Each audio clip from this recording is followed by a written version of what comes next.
Berikutnya Pak Ansy Lema, juru bicara PD Perjuangan. Silakan Pak Ansy. Terima kasih pimpinan Pak Budi Jiwandono. Assalamualaikum warahmatullahi wabarakatuh. Selamat siang, salam sejahtera buat kita semua. Yang saya hormati pimpinan, rekan-rekan Komisi 4, Kepala Badan Pangan Nasional Pak Arief, dan juga Pak Sekjen Pak Sarwo Edi.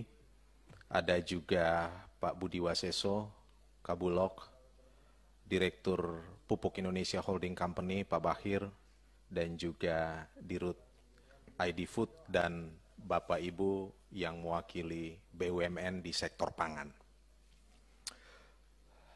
Keberadaan Badan Pangan Nasional ini berdasarkan amanat Undang-Undang Nomor 18 Tahun 2012. Republik ini harus menunggu hampir 1 dekade, Pak.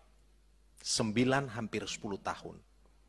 Pertanyaan pertama, kenapa demikian lama? Saya jawab aja sendiri. Banyak pihak tidak mau lembaga ini ada. Syukur karena ada keberanian revolusioner dan progresif dari seorang Presiden Joko Widodo, maka kemudian ada Perpres 66 tahun 2021, dan kemudian ada Badan Pangan Nasional ini, Pak. Saya ingin tegaskan Pak Arief, Badan Pangan Nasional ini dibentuk untuk membereskan seluruh carut-marut perpangan nasional kita. Tadi Pak Arief mengatakan mengintegrasikan mulai dari hulu sampai ke hilir, dan ada satu kata kunci, memainkan peran sebagai konduktor yang memimpin orkestra di bidang perpanganan nasional. Sekarang sudah dibentuk, lalu apa Pak? Apa yang bisa Bapak buat? Saya ingin tegaskan lagi, Badan Pangan Nasional ini bukan sekedar badan ketahanan pangan nasional. Karena sejarah paradigmatik itu berbeda jauh, Pak. Badan Pangan Nasional ini dibentuk dengan tujuan pertama, mewujudkan kedaulatan pangan. Sedikit di bawah itu, mewujudkan kemandirian pangan. Sedikit di bawah itu, mewujudkan swasembada pangan. Soal ketahanan pangan dan ketersediaan pangan itu jauh sekali di bawah kedaulatan pangan, Pak. Itulah mengapa Presiden Republik Indonesia seperti Bung Karno bicara omong pangan itu omong hidup dan matinya sebuah negara. Maka pagi hari ini saya bicara seperti ini sebenarnya karena saya punya harapan yang sangat besar terhadap badan ini, Pak. Badan ini berada langsung di bawah Presiden, bertanggung jawab secara langsung kepada Presiden, dan saya maknai badan ini memegang kendali penuh dalam sektor pangan nasional kita, Pak. Pertanyaan saya, Bapak punya nyali, punya power, untuk misalnya bicara dalam hal impor kepada Kementerian Perdagangan. Bicara soal bagaimana meningkatkan produktivitas terhadap Kementerian Pertanian.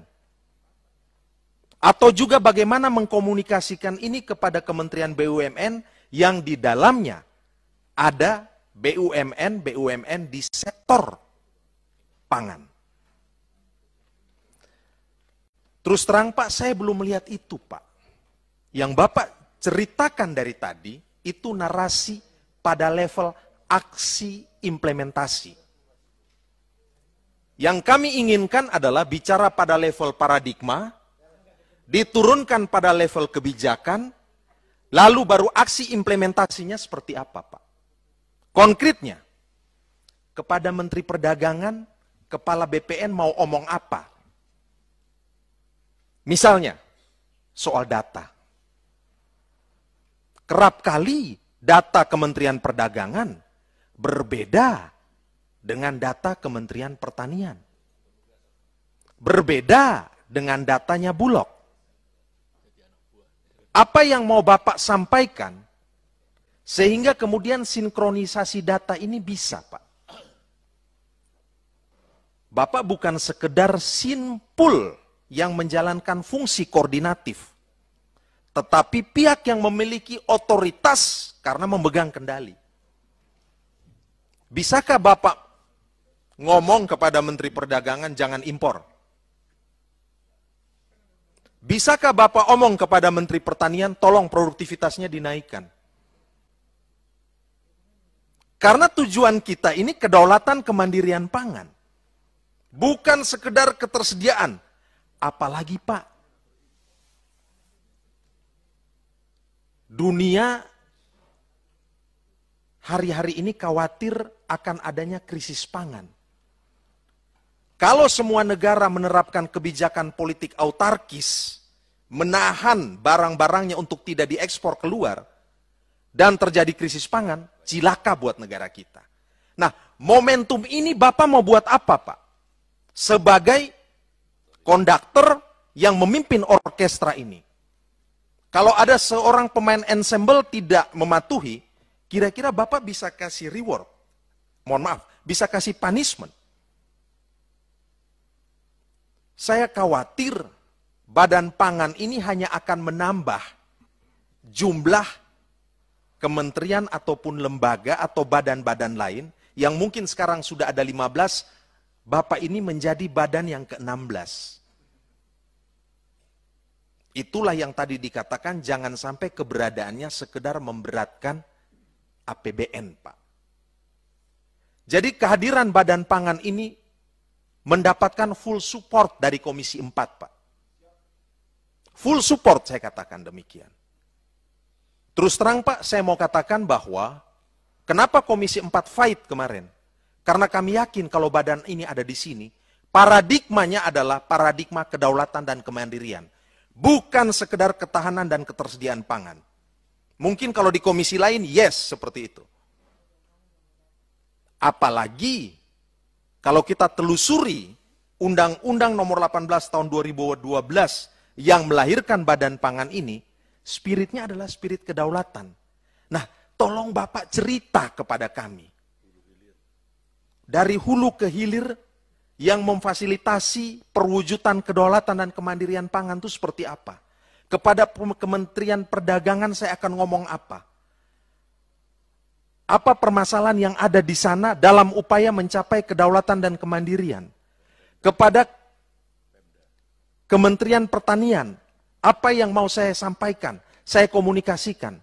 Kepada pemerintah daerah, pesan apa yang mau disampaikan, Pak? Saya kira untuk sementara ini dulu, Pak.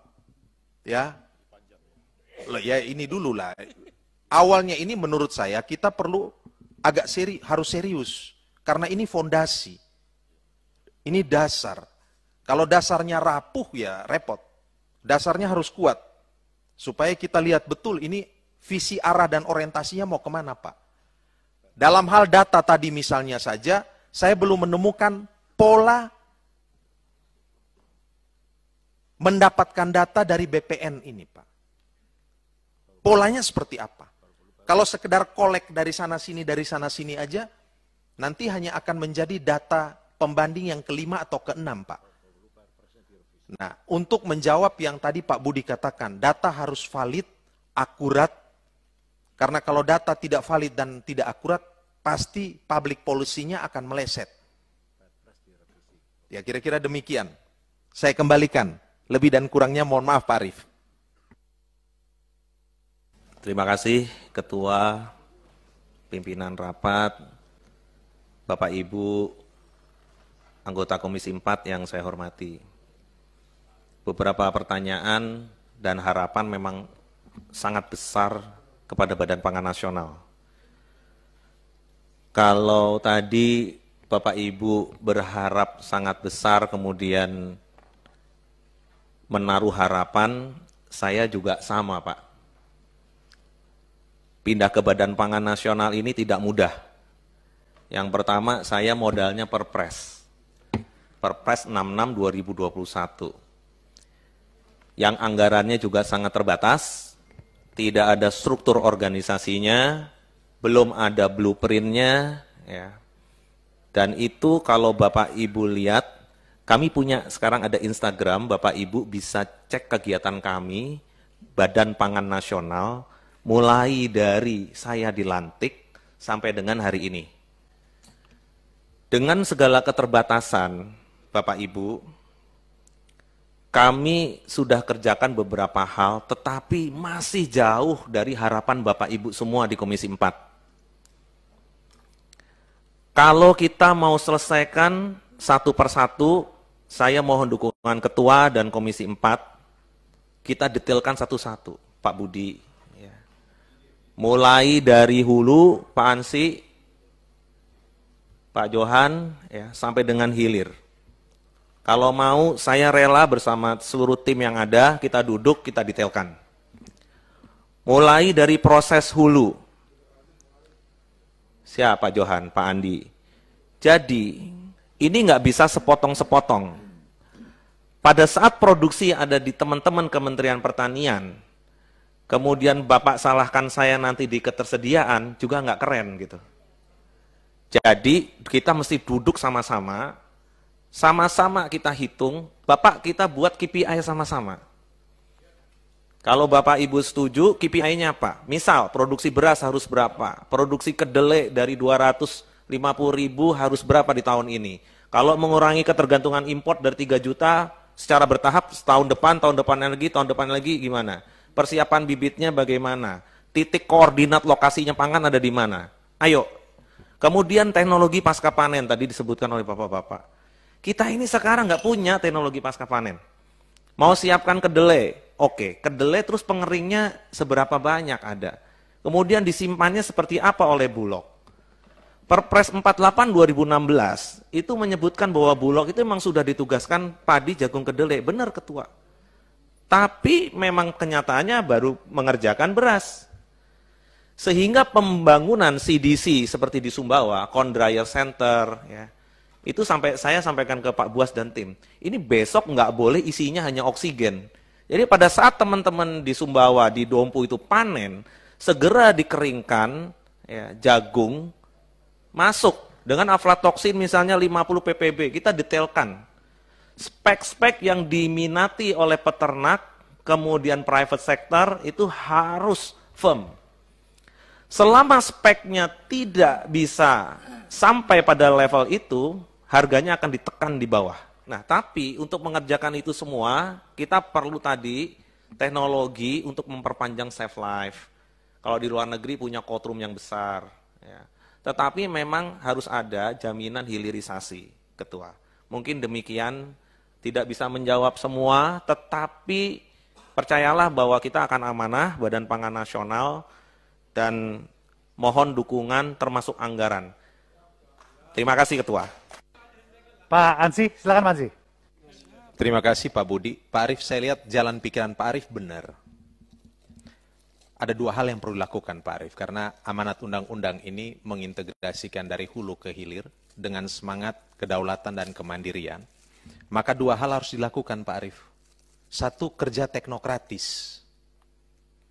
Itu penting supaya tahu apa-apa saja yang harus dilakukan, karena ini lembaga baru Pak. Yang kedua, kerja politis, Pak. Bapak nggak mungkin bisa menggerakkan dinas-dinas itu, Pak. Tidak aplikatif, tidak implementatif. Masa cuma sekedar himbauan. Jadi menurut saya, satu kerja teknokratis untuk betul-betul memang menjadi mengerti apa yang harus dilakukan. Yang kedua, kerja politis, yaitu menyangkut kewenangan otoritatif, Pak. Kalau nggak ada itu, bagaimana bisa menggerakkan, Pak? Jadi garis komandonya harus jelas, Pak. Menurut saya, dua hal ini, Pak, yang harus dilakukan. Terima kasih.